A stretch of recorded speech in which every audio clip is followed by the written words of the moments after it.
Thank you, Annette. It's a great pleasure this morning for me to be here and to kind of set the stage of the remaining days of the symposium in terms of the HIV epidemic that is currently going on in sexual minorities, MSM, and transgender people in the region.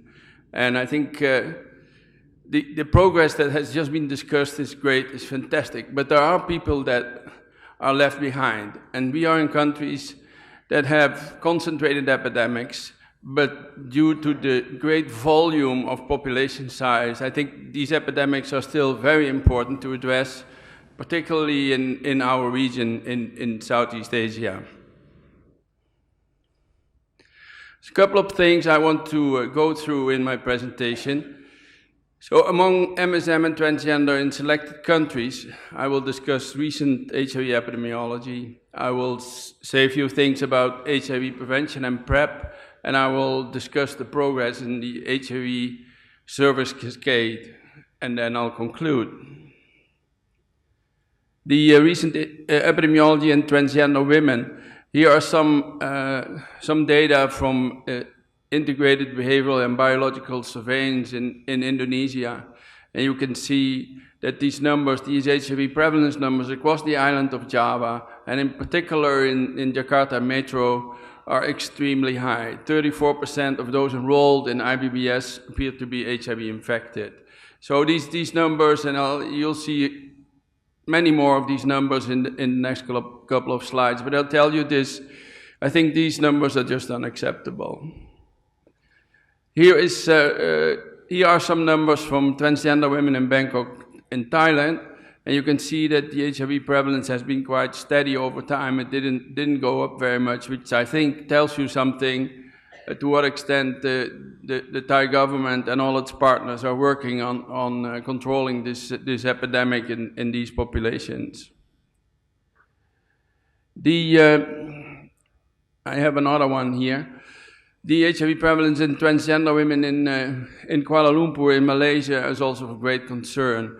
While nationally it's low, but if you look in 2014 and 2017, there is a strong increase between those two years, from 19% to 24%. Also here, 24% of the people HIV infected is just is enormous. So the recent epidemiology in men of sex with men. Here are some data from the Philippines in the Pacific, and you can see the what has long been called the sleeping epidemic to the left of the slide here. And then all of a sudden in 2010, things start to change. And these are the newly diagnosed HIV infections reported in the Philippines. They have an excellent reporting system because they have a central laboratory, and that's where they get all their information from.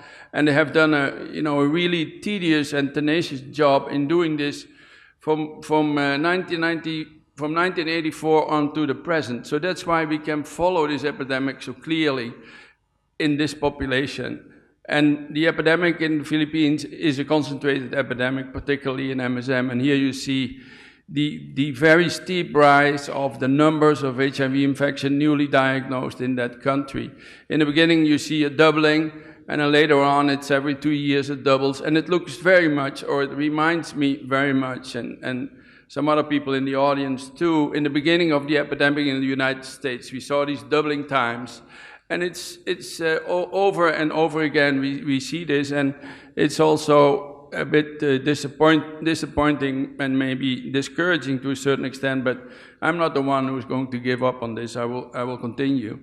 The daily number of infections reported in the Philippines on this slide, you can see now that, well, you can see that it increases very strongly over time, and that currently there are 32 new infections diagnosed in the Philippines, and 85 to 90% is in MSM and transgender and in Metro Manila. So there's really a crisis. I think there is a crisis going on in a situation where the government is distracted in other things and actually, should be moving in the direction of putting more effort in controlling this epidemic.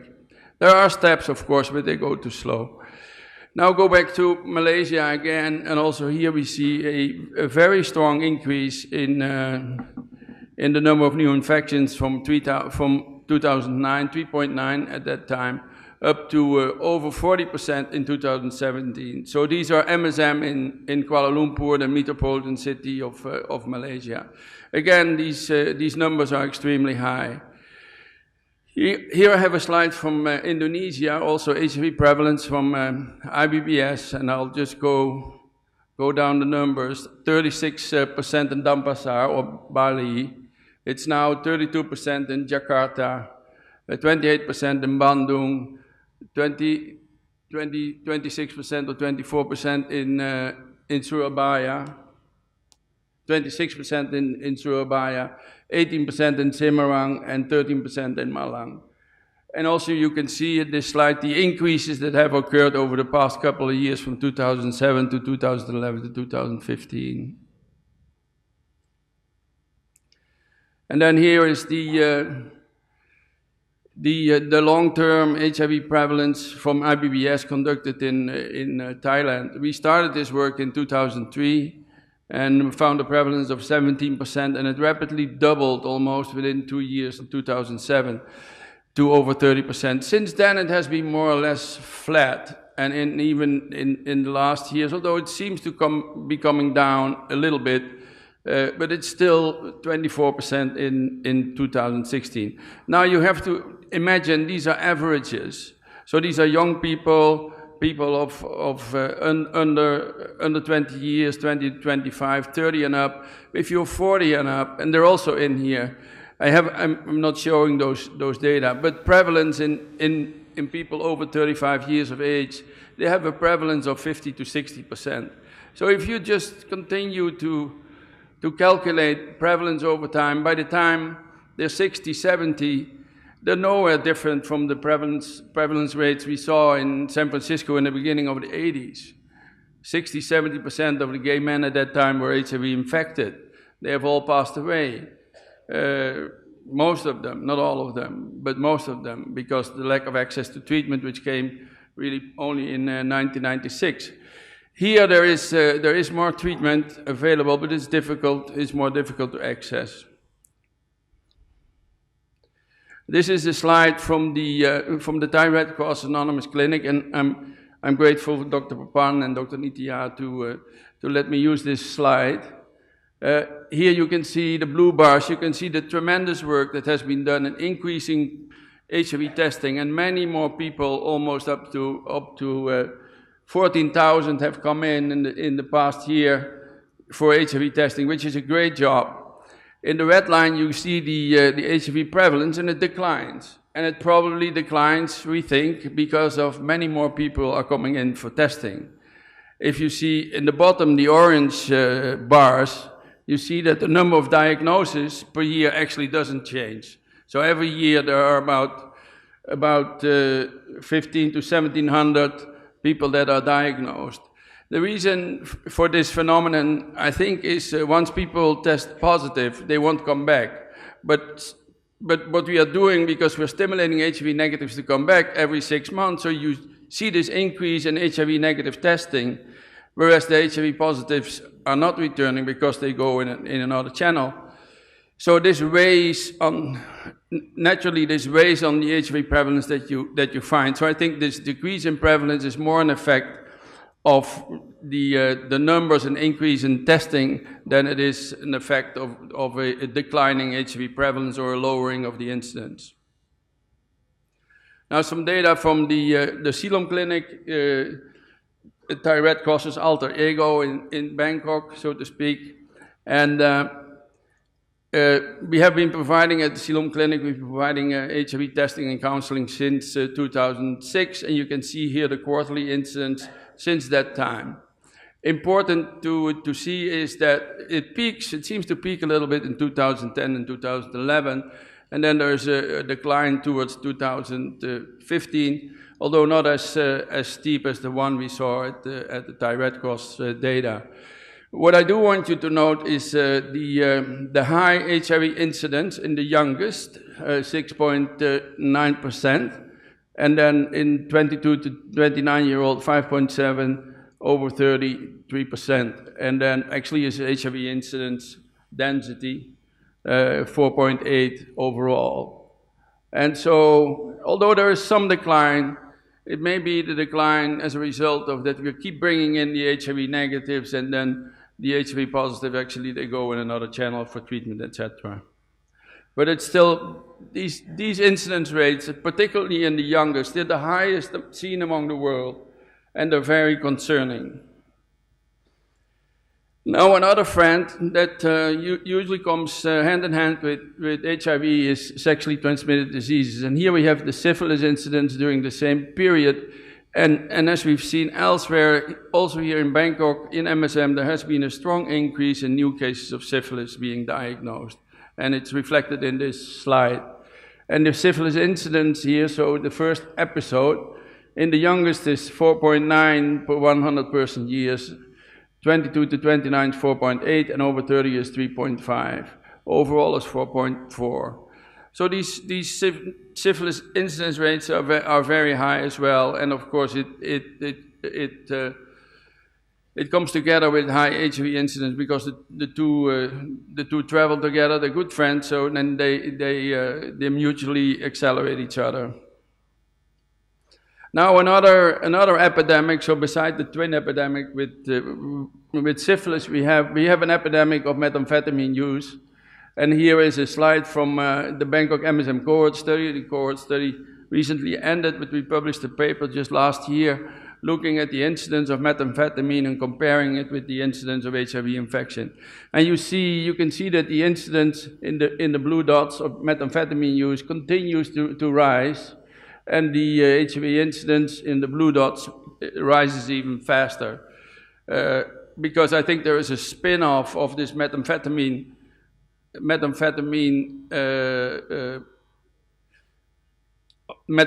epidemic has a spin-off which is greater than methamphetamine, than the incidence of methamphetamine alone, because it infects people that are in circles where other people use MET, and so there is a lot of onward transmission from the MET population into the population that actually is not part of the MET use population. HIV prevention, I want to say a few things about that. And past year, we had a debate, and I call it the Brexit debate.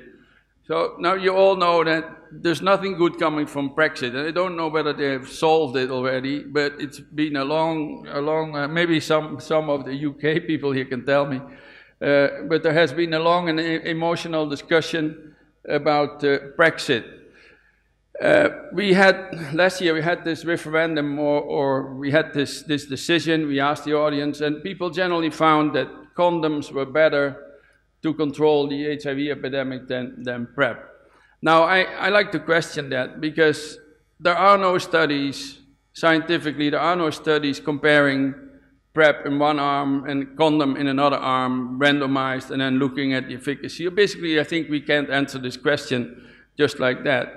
What we can do is looking at the efficacy trials of PrEP, where condoms were given to both arms. So there was condoms and placebo, and condoms and PrEP. So this is a slide from the IPRGA study, and I have another one here from the PROUD study, which was a waitlist controlled study, and people then rolled over once in the experimental arm. The effect of PrEP was shown. Also here, it was condom use and PrEP, or condom use only, but there was not a PrEP-only arm. So I think we can't really answer the question as it was stated at the time, but we voted nevertheless, similarly to people on the island in the North Sea, they voted nevertheless, but the government didn't know whether they could deliver, and I don't think we can deliver either. So the best way, I think, to end AIDS is condoms and PrEP. And I don't think we need to speak about or vote about a Brexit, because condoms and PrEP are co-joined at the hip, just like a Siamese twin. So let me go to the HIV service cascade.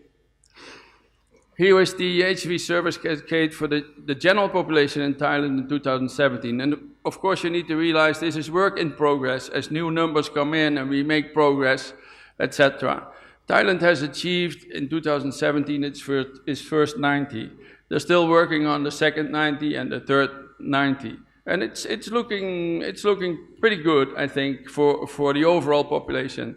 But now let's go to the same cascade for men who have sex with men. And I spoke at the beginning about people are left behind. So here we have a group that is clearly left behind in the overall development because there's no first 90 and we're nowhere near the second or the third 90. It's more like the first 20 and the second 10 and the third 10. So we're really not there. And of course, this is a point. I'll come back to this in my discussion. For the PrEP implementation, which is another thing, and here are a few other cascades, and I'm grateful to Dr. Nitya for providing me these slides from the Princess PrEP program. And here you can see overall retention in the PrEP program that is being implemented at the Thai Red Cross. In the left 6 bars. And then in the middle you see MSM, and on the right you see transgender. And you can see that retention over time is problematic. Looking at these different bars, you can see that it's difficult to retain people in these PrEP efforts, and we do not really know where they go, whether they go into another project, some may, or whether they just decide to stop it, or whether they have no longer risk. So it's difficult to say what is all behind this. But what we can see and compare is that when we look at transgender women only, it's worse. So in that population, the drop-off is quicker, and it's even quicker among the youngest. So in those at the highest risk for HIV infection, and you know from the Ceylon Clinic data, the highest risk for HIV infection in the youngest, but the loss to follow-up is there the greatest. So that's problematic, and I think as time goes by and the project is being implemented further, and my colleagues at the Thai Red Cross get their hands around it better, I think this will increase, but this is the situation. By the way, this is the only project in the region, and I think we should be, besides it shows us these problems, which is important. That's why it's important we have this project, and it can serve as an example and provide guidance to others who will follow in the region. Now looking at the adherence cascade in overall MSM and transgender, the blue bars are those who took their pills 7 days a week, so those are good. The yellow ones, they took 4 to 6 pills per week, so they're also protected, likely because 4 pills a week provides you drug levels that will fend off HIV infection. But then in the lower part, the red, green, and the dark blue, they are not doing so well. So the adherence is poor in those little subgroups. But you have to see this also in the background of the drop-off in retention. So there probably must be a formula of proportion retention times proportion adherent that you will get a better idea. Now, if we break this down further by age, you can actually see that the youngest, adherence in the youngest is the poorest. And this is the subgroup transgender women. So in transgender, adherence is less, and it's the least in the youngest. So we're making progress, and we're doing these things, and we're taking them forward. But overall, I think we still have an enormous amount of work to do. So I think that brings me to my conclusions. HIV prevalence and incidence continues to be high among MSM and transgender in Bangkok, particularly in the youngest, the most vulnerable. HIV prevalence is increasing among MSM and transgender in peripheral countries. The epidemic started here, and the solutions will also come from here, but other countries in the region are now in stages where they're seeing a strong increase in HIV infection in MSM and transgender. We are confronted with twin epidemics, mutually enforcing epidemics of syphilis and methamphetamine use. They come hand in hand. And of course, we need to think about control mechanisms.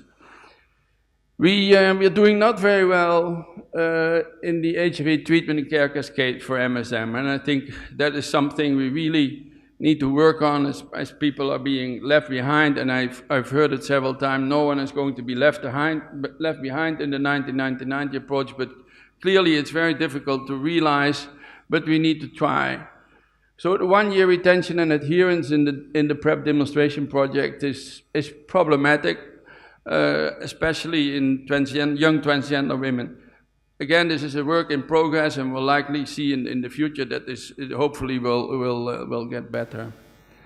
The twin epidemics, I already mentioned them, but finally, if we are not able to close the gap between treatment or treatment for prevention and prevention by PrEP, so if we can't bring those two antiretroviral components together closer, then I think we cannot control the HIV epidemic. So that is, I think, where our work needs to be.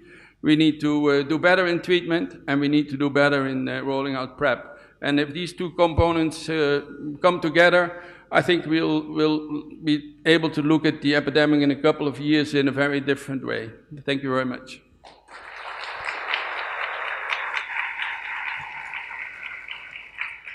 Thank you, Dr. Frits. And if you could stay at the podium, we have a few minutes for questions. If anybody would like to go up to the microphones in the center of the room, if you have a question for Dr. Frits, before we break for coffee. While you're thinking about your question, maybe I can ask one to you. I found the beginning of your talk, of the epidemiology slides, showing literally a doubling of infections among MSM in Manila, in Jakarta, in Kuala Lumpur, alongside the incidence data that you showed in 18 to 21-year-olds right here in Bangkok, being double that of all the other groups, to be particularly concerning. And this sense of not only is AIDS not over, but as has been mentioned by a previous speaker, by Dr. Hill, that Asia could potentially be looking at numbers like Africa in the future, given our denominator population, and Asia continuing to fall behind Africa in almost all metrics as a region. Do you have any comments to share about that? Yeah, no, I certainly agree. I think it's important to note also on the part of the AIS and other international organizations and those who organize conferences, that it is important to include a substantial role for Asia in your programs.